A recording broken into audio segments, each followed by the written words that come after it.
Hindi ko akalain, mas dami-daming beses kong nagsishare, nagre-repost, kung paano malalaman ng isang fake rice, ay one day, mabibiktima din ako. Ito, yan ang itsura ng sako na nabili kong fake rice. Makikita natin sa sako na ang tatak niya ay dinurado, at galing daw siya ng Isabela.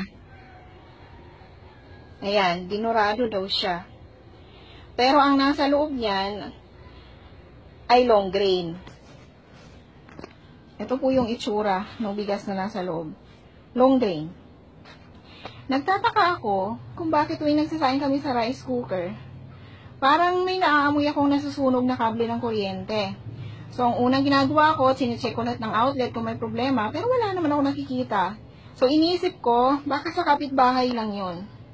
Until one day, ako ang nagsaing at hinugasan ko yung bigas, may nakita akong ilang butil na medyo magkakadikit at merong something na elastic sa kanya. Nung pinutol ko yung butil, ayun, para siyang rubber band na naiinat-inat. Kaya kinutuban na ako, tinry ko tong test na ito. Kumuha ako ng aluminum foil. Nilagyan ko yon ng bigas. At sinalang ko siya sa mainit. Ganito din ang gagawin ko ngayon.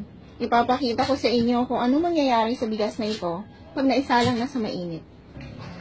Nilagay ko siya sa top ng burner. Ayan.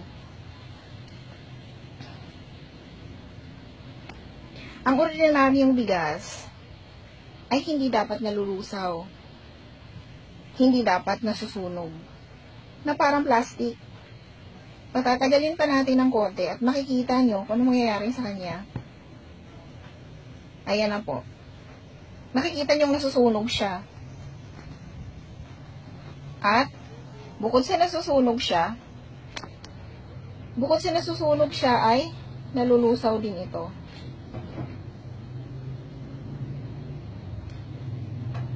Patayin na muna natin yung apoy para makita natin maigi. Ayun po, oh. Ayun. Lusaw. So, paglamig niyan, ay makikita mong nagkadikit-dikit na sila. Ayan, lusaw po siya. Kung makikita nyo, lusaw siya. At pag lumamig, yan, lumamig na siya. Ganito po yung itsura, oh.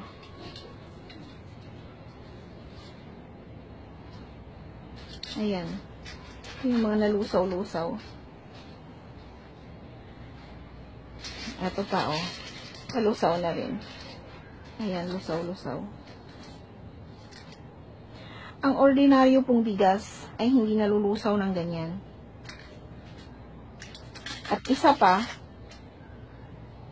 hindi siya parang sinunog na styrofoam. Bukod pa doon, ang sinaing nito, kahit anong nguya mo, hindi siya napipino. Pag lunok mo, magaspang pa rin siya sa lalamunan. Mukhang bigas. Mukhang palay. Premium na palay. Pero, peke po siya. Sa panahon ngayon, mahirap nang matukoy ang peke sa hindi. Kung titignan mo lang, kailangan may gagawin kang test kagaya nito. So, siguro, para makaiwas tayo ng mapeke o makakain ng peke, i-test po muna siguro natin ang mga bigas bago natin isaing. Yung mga kabibili natin bigas, bago isaing, ay test po muna ng ganyan. Para po tayo makasiguro, para na rin sa ating kalusugan.